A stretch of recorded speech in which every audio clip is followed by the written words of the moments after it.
Hey, friends, and welcome back to the Money Girl podcast. I really appreciate you downloading the show. I'm Laura Adams, an award-winning finance author who's hosted Money Girl since 2008. I also work with select brands doing on-camera and writing work as a PR spokesperson and consumer advocate. But here on the show, I cover a wide range of personal and small business money topics. Things like building credit, dealing with debt, investing for retirement, real estate, paying taxes, having the right insurance, money management strategies, and lots more. So if you're ready for more knowledge, resources, and motivation to manage money the best way possible and create a richer life, you're definitely in the right place. Be sure to subscribe to the show and participate by sending me your money question or comments. There are a few ways you can do that. One is leaving a message 24/7 on our voicemail line at 302-364-0308. You can also email me using my contact page at lauradadams.com. In a recent show, I mentioned that I'm celebrating Women's History Month by bringing you interviews with diverse women sharing their financial expertise and tips for success. So today, I am honored to be joined by Denise Piazza, CPA and managing partner of One Street Capital. It's a private equity real estate firm focused on acquiring real estate assets in growing markets across the country. Denise has a very impressive background. She's worked in real estate, accounting, finance, and risk management for over 20 years. She's had finance and accounting roles with top Fortune 100 companies and managed over $1 billion in acquisitions, joint ventures, and asset dispositions, making her a serious expert at analyzing data and developing financial models. Denise has been involved in over $300 million in real estate transactions. She's involved as an angel investor, a general partner, and a limited partner in thousands of units, and she's raised millions of dollars in private capital. Additionally, Denise has served on the Women's Leadership and Risk Management Committees of Fortune 100 companies. So whether you're brand new to the topic of real estate, you want to start actively investing in it, or you prefer a passive income strategy while someone else handles all the details, don't miss this episode. Denise has some amazing tips to share with us. Here are just a few of the topics we cover. We talk about what real estate syndication is and the typical upfront capital you need, how to choose the best real estate investments, red flags to avoid, and tax considerations for potential real estate deals. We talk about how buying real estate as an investment is different from a primary residence. We talk about what the real estate professional status means to the IRS, ways to succeed in real estate even with rising property prices and interest rates right now. We talk typical returns you might expect on real estate syndication investments. And Denise offers lots of free resources and where to go to get those. All right, without further ado, here is my interview with Denise. I am so excited to be here with Denise Piazza today from One Street Capital. Denise, give us a short introduction and tell me a little bit about, kind of what you do on a day-to-day basis. Sure. And thank you so much for having me, Laura. I'm excited to be here. I got started in the real estate industry over 20 years ago now. I was preparing some of my some returns for my highest net worth clients. I'm a CPA. And I noticed one of the common denominators across their portfolios was real estate investments. And it was largely due to the tax benefits. I knew it was something that I eventually wanted to have in my portfolio and to get more involved in. And then fast forward a few years later, my husband and I, who are actually both CPAs, which we always say, if anyone has trouble falling asleep at night, please call us and we'll tell you all about our day. But we began investing in real estate across different asset classes, and we'd purchased single family homes, invested in triple net leases, retail and multifamily or apartment assets. We started a company called One Street Capital.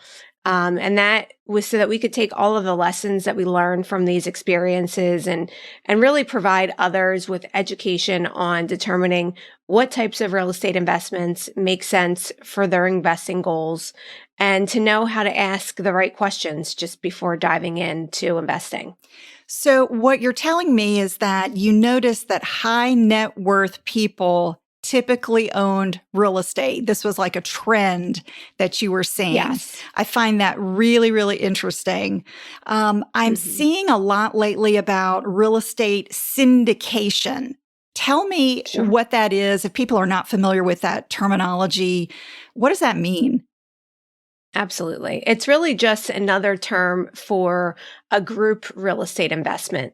So it's people bringing money together as a group. They pool their money together and they're ultimately purchasing a property. It can be a great way to get involved in real estate investments without having to go it alone. So rather you investing in, let's just say, a single family rental property on your own, you invest in one of these larger commercial sized properties with another group of investors. And more importantly for me, was when I first started investing in syndication was that when you invest it passively in these group investments, you don't have to deal with the burden of tenants and having those phone calls in the middle of the night, and you get to really tap into different markets and opportunities that otherwise you wouldn't be able to get access to as an individual investor. Okay. Yeah, I think that makes a lot of sense. I do hear from a lot of people that are wondering, should I buy a primary residence? Should I buy a vacation home? A lot of people are buying vacation properties even before they buy their first home because they want to make some money on it. They want to make an investment, and they're not sure if their primary residence, could be as profitable for them. So I'm curious, how do you pick investments? What are some of the criteria that you would recommend potential investors look at, across different types of property? I'm sure you're looking at, various property types. How do you just determine from the get-go if something is even worth looking at as an investment? When I acquire a property, I really say that we're investing in a certain market or a specific neighborhood. So when we have an investment opportunity, it's because we have spent a significant amount of time and energy researching that area first. And we have a lot of criteria that we look for when we're investing in a market. One of which is just really strong levels of population growth and job growth. We also try to make sure that there's sufficient amount of job diversity. So you want to find an area with a variety of industries that support the economy. Job growth is much less enticing if you find that most of the jobs in an area are within, let's just say, the tourism industry. So a recession or a negative news story could largely impact the number of tourists going into that market. So you really just want to make sure that that job market is diversified enough so that if there's a hiccup in one industry, it wouldn't affect the entire area as a whole. And the other thing that's really important to us, and that I always emphasize, is just an area where you can find some good schools and some low crime rates. Those are the types of factors that reduce your overall investment risk because your property is going to be much more likely to appreciate in an area with those types of population growth and good schools and low crime. That's great. Now, what about if you're looking at more of a commercial property? That kind of gets a little bit more complex, doesn't it?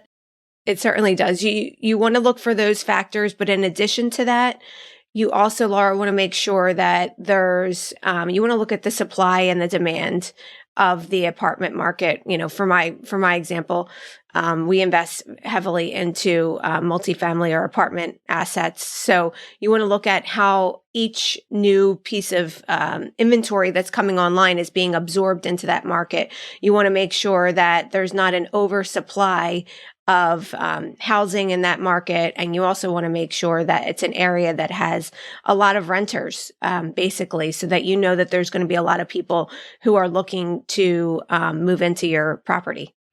If somebody is thinking, gosh, I would really like to invest in maybe my first property, who would you say is a good candidate for that? Do you need more money than you typically would for your residence? Do you need better credit? Do you need different kind of underwriting criteria for a potential lender? Like, what are some things that people may not know about investing that they need to be prepared for? Yeah, I think if you're going to buy a single family property, one thing that you need to be aware of is that it actually requires more capital upfront because you're pretty much the sole investor into that property.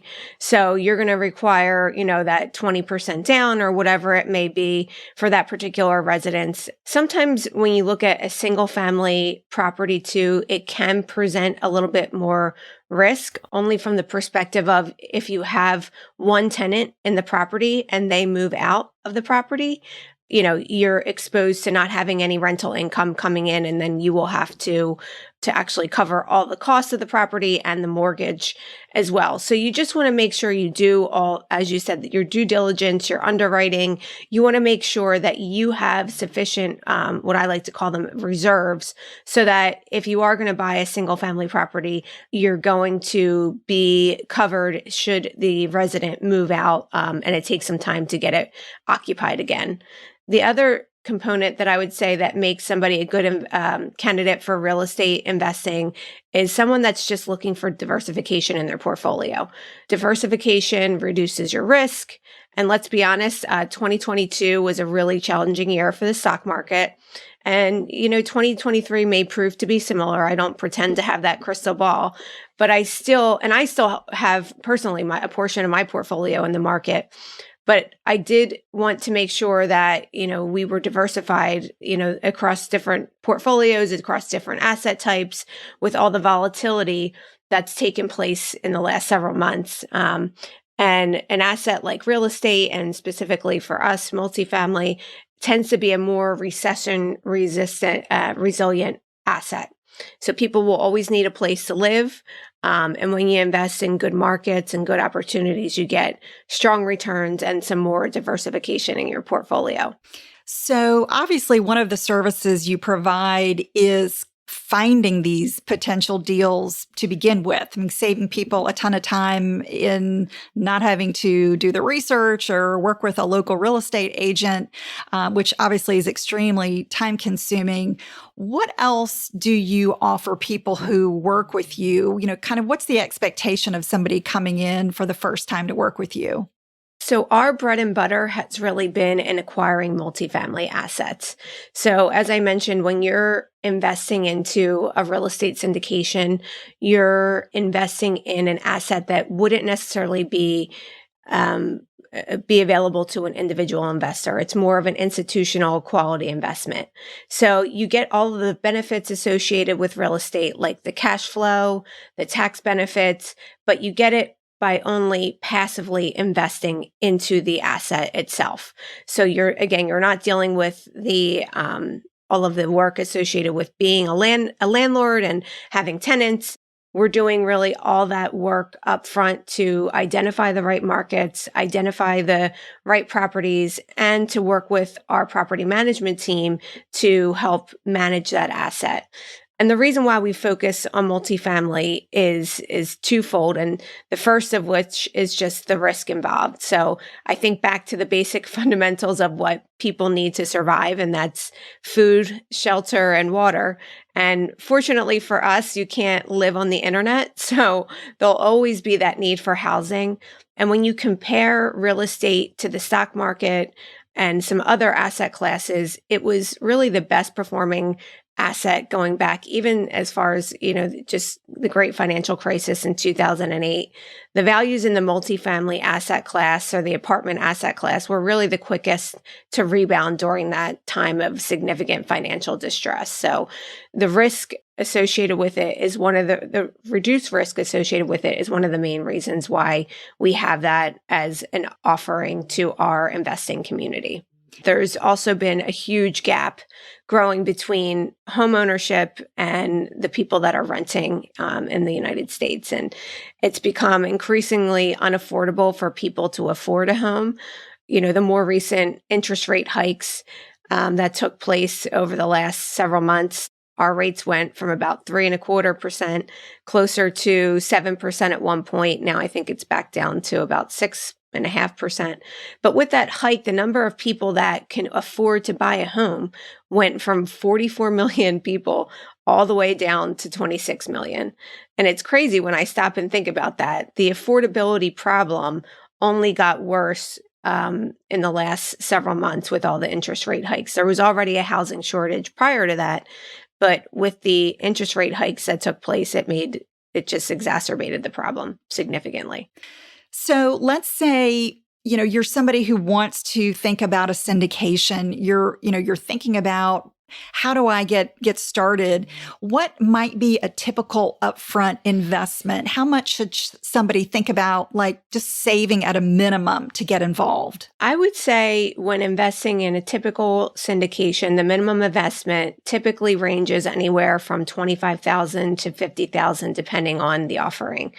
Every investment can be structured a bit differently, but I'd say those are the most common minimum investing amounts. And so that's why when I was saying there's pros and cons to different types of investments, whether it be acquiring that single family home, or, investing more passively. The single family home actually requires, or an investment property actually requires more significant capital typically than a real estate syndication. So you might be putting a larger down payment and again, having to do more of the work on your own. So if you're somebody that likes to be more hands-on and likes to be more involved, then I would say, that single family rental property and has more liquidity, that single family rental might be a bit more up your alley. If not, and you're looking to just dip your toe in, I would say maybe, explore the benefits of investing more passively in a syndication. Yeah. And so with that passive investment, should you typically expect lower returns? I know you can't give absolutes here, but what could be just an idea or maybe a ballpark that somebody could expect as a general return, maybe on kind of the low end up to maybe the high end? So we target an annual return of about 15 to 20%. And that's over the life that we are holding the asset. So we treat all of our properties and our purchases like we're acquiring a business. So it just so happens to be real estate. But for me, we're buying an apartment complex, and there's a lot of capability with the assets that we acquire to increase the property's income so that we can ultimately sell that property or refinance it at some point and then give investors their capital back and to still achieve that strong, 15 to 20% annual return over the life of the whole period. So it's just a different path. One is not necessarily for me better than the other. It's just a different path and really what is more closely aligned with your personal and your investing goals. Yeah, that's impressive, and certainly something to give people something to think about in terms of maybe what they're getting in their investment portfolio right now with mainstream investments, and thinking about that. Yeah, that's fantastic. You mentioned interest rates earlier, and I'm curious if those higher interest rates have kind of changed your strategy a little bit. Is there anything that, you've done differently or you would recommend investors do just in general as the cost of acquiring these assets is going up? Sure. I would say that one thing that we've done over our last several acquisitions is we acquire properties using fixed rate debt.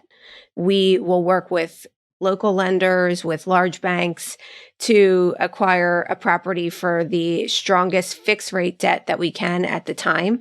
And what makes it really nice to buy right now is that you can acquire at that what's, been typically a higher interest rate than has been in the past.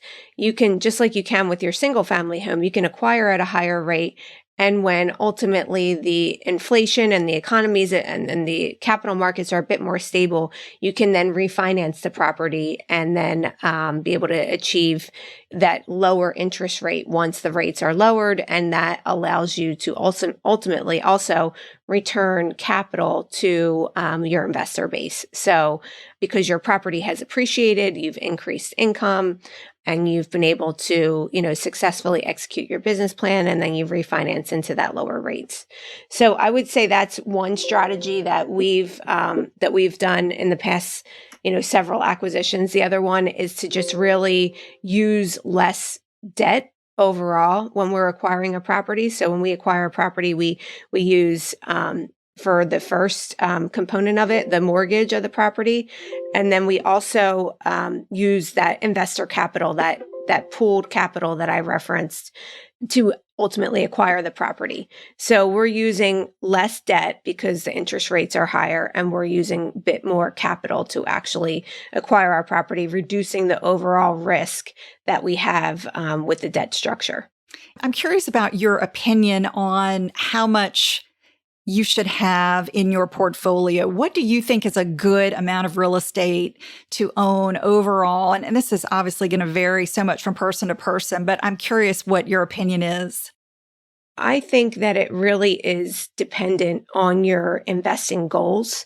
I think depending on how much you would prefer to have assets that are more tax advantaged that we talked about. So a lot of people don't think about their returns from their portfolio on an after-tax basis. Unfortunately, as a CPA, I think it's permanently ingrained in my brain. But if you want to have some of your assets that have a bit more of a tax advantage compared to other assets available, other more traditional assets like the stock market and mutual funds and things of that nature. You want to allocate a portion of your investments to real estate.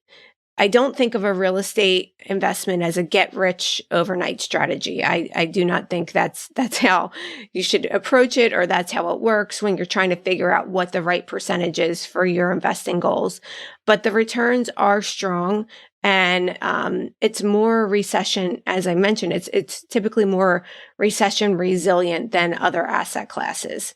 So I think it's really dependent on your risk tolerance, how much volatility you want in your portfolio, and how quickly you want your wealth to grow. Yeah.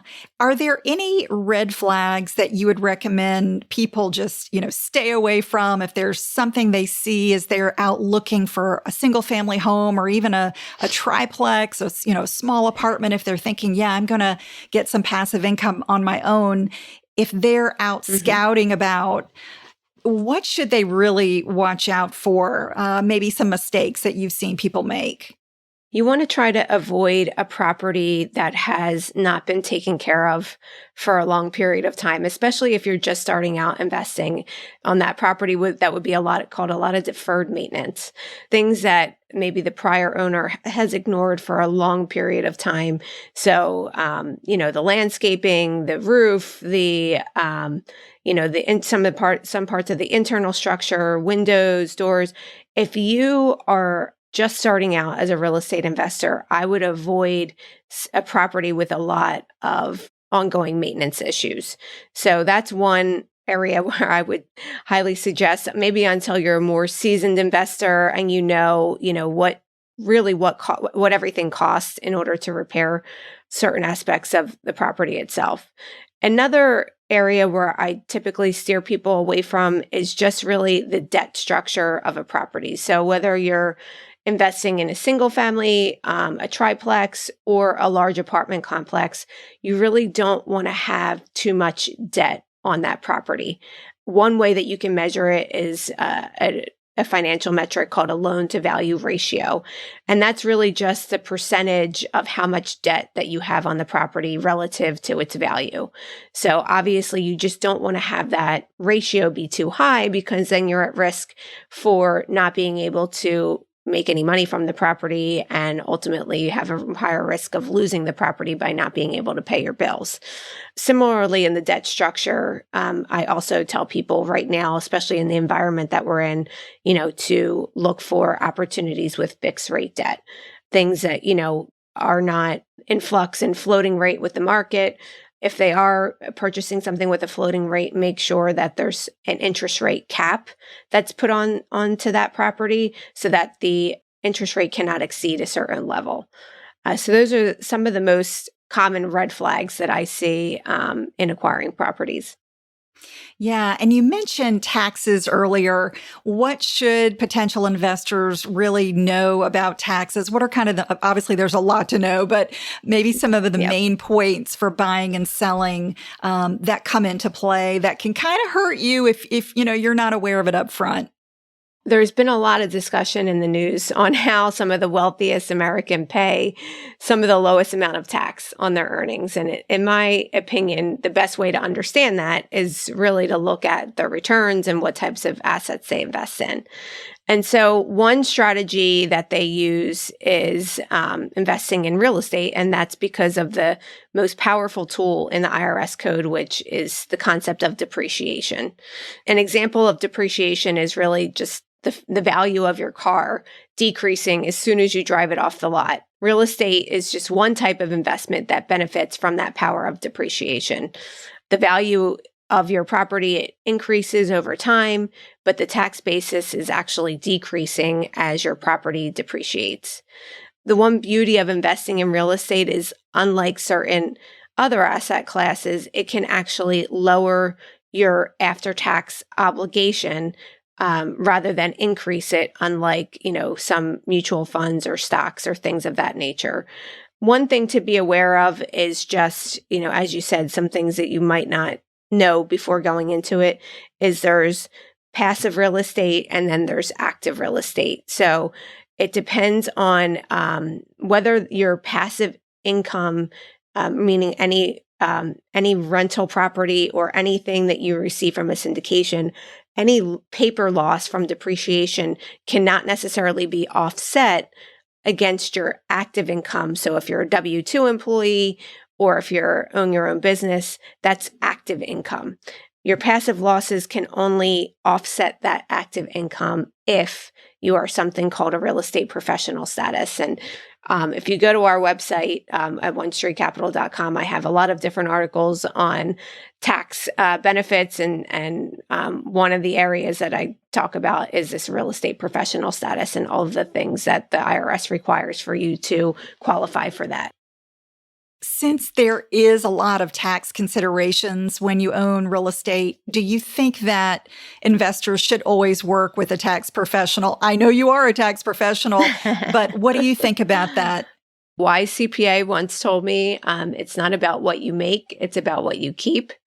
And unfortunately, not all CPAs and not all tax professionals are created equal. And there's a big difference between an accountant who prepares your tax return and one who actively works with you on tax strategies.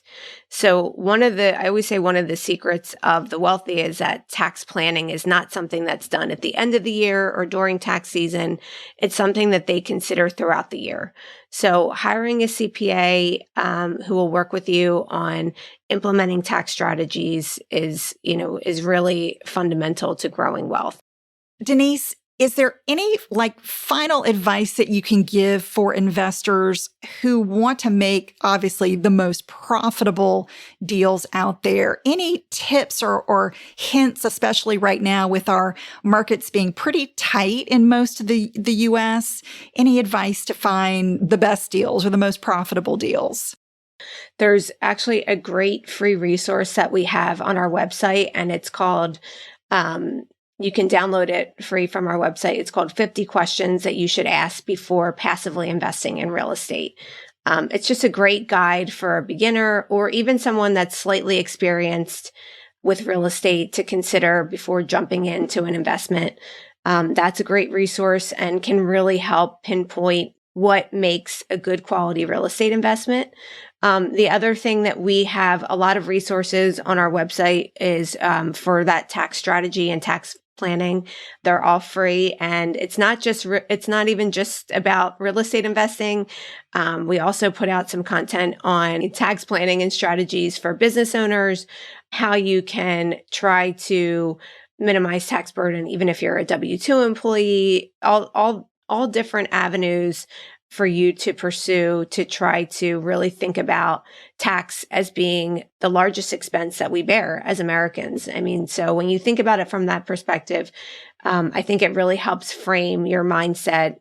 I love free information and advice. So leverage all of that great information and think about what real estate might do for you. As Denise said, if it's part of your goal, if it's part of your overall strategy for diversification, I think it can be a really important part of planning for the future and making sure you have the types of income and assets that you want for the lifestyle that you're looking at in retirement. Even if you want to retire early, a lot of people do that with real estate income. I'm sure, Denise, you've seen clients do that and take advantage of that income well ahead of that, typical 65 age that we normally retire. Yeah, absolutely. I've seen so many people, build up their real estate portfolio and their real estate investments. And basically you live from that passive income. So that passive income, you acquire the property, you have tenants, and then you get the check in the mail every month. And, they've been able to, when you start early, or even if you don't, I didn't start. I think one of my biggest regrets is that I didn't start earlier. And so even when you don't start early, you can still get the benefits. And again, the nice thing about it is a lot of the cash that you get can be tax deferred from this type of income, this passive income. So it's a really nice benefit. And I've seen many people retire before the age of 65 because of their real estate investing. And they also look at these assets like it's creating generational wealth for their family. So some assets they hold on to forever. And as you can imagine, you just watch those values increase and appreciate. And one day you sell them and it's a really nice source of income. Denise, how can listeners get in touch with you if they want to learn more? Sure. They can visit our website at onestreetcapital.com. That's ONE street with no S, capital.com. Or you can email me, Denise at onestreetcapital.com as well. Denise, thank you so much. I love all of your tips and advice for real estate investment. You have such a unique angle on this topic, I think, being a tax pro as well. So this is just really great. And I want to thank you for spending some time with me. Thank you so much for having me, Laura. I appreciate it. It was great. A big thanks to Denise for sharing your real estate knowledge with the Money Girl community. It was so great having you on. Be sure to follow Money Girl on Apple Podcasts, Spotify, or wherever you listen to podcasts so you automatically get each weekly episode. That's all for now. I'll talk to you next week. Until then, here's to living a richer life. Money Girl is a quick and dirty tips podcast. It's audio engineered by Steve Rickyberg with editing by Adam Cecil. Our podcast and advertising operations specialist is Morgan Christensen. Our digital operations specialist is Holly Hutchins. Our marketing and publicity assistant is Davina Tomlin. And our intern is Cameron Lacey.